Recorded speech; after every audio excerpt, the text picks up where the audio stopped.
1904-701 भारताचे पहिले पंतप्रधान पंडित जवाहरलाल नेहरू यांचा आज जन्मदिवस. त्यांच्या धीरोदा स्वभावाची ओळख करून देणारी कथा मी आज तुम्हाला सांगणार आहे. ही गोष्ट आहे 8 फेब्रुवारी 1950 मध्ये राजस्थानाच्या पिलानीमध्ये जवाहरलाल नेहरू यांच्या स्वागतासाठी हिरव्या पालेभाज्यापासून तयार केलेले प्रवेशद्वार तयार केले होते. पण पंडित नेहरू या गोष्टीमुळे भरपूर नाराज झाले होते आणि त्यांनी त्या सर्व भाज्या गरिबांमध्ये वाटायला सांगितल्या होत्या.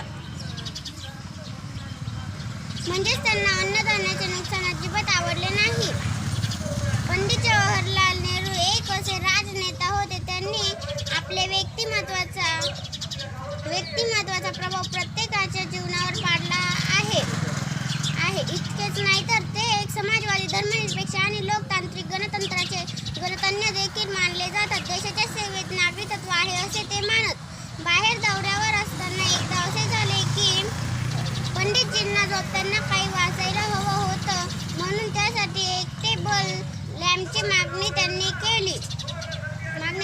खोलीत प्रकाश कमी आहे हे त्यांच्या मदतनीसला समजलं. तेव्हा त्याने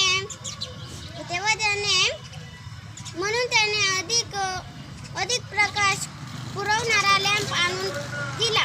पण त्या लॅम्पचा प्रखर कमी करण्यासाठी मला एका टॉवेलनं त्या लॅम्पला झाकावं लागलं. प्रखर प्रकाश कमी करण्यासाठी मला एका टॉवेलनं त्या लॅम्पला झाकावं लागलं. त्यानंतरही प्रखरतेमुळे तो टॉवेल जळू लागला. त्यावरून असे त्यांचे मत होते की वायफळ खर्च नको. ते गाडीने बाहेर जायला निघाले की एखादा नळ चालू दिसला तर गाडी थांबून ड्रायव्हरला तो नळ बंद करण्यास धाडत.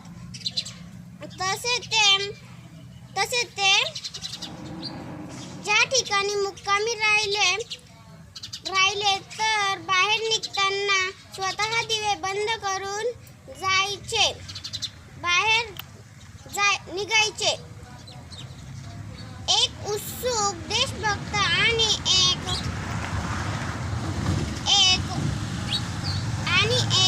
महान राजकीय नेते म्हणून त्यांनी आपले आयुष्य आपल्या मातृभूमीसाठी आणि समाजातील दुर्बल घटकांच्या उत्कर्षासाठी समर्पित केले. त्यांच्या महान कृतींनी त्यांना अमर केले. जय हिंद, जय महाराष्ट्र.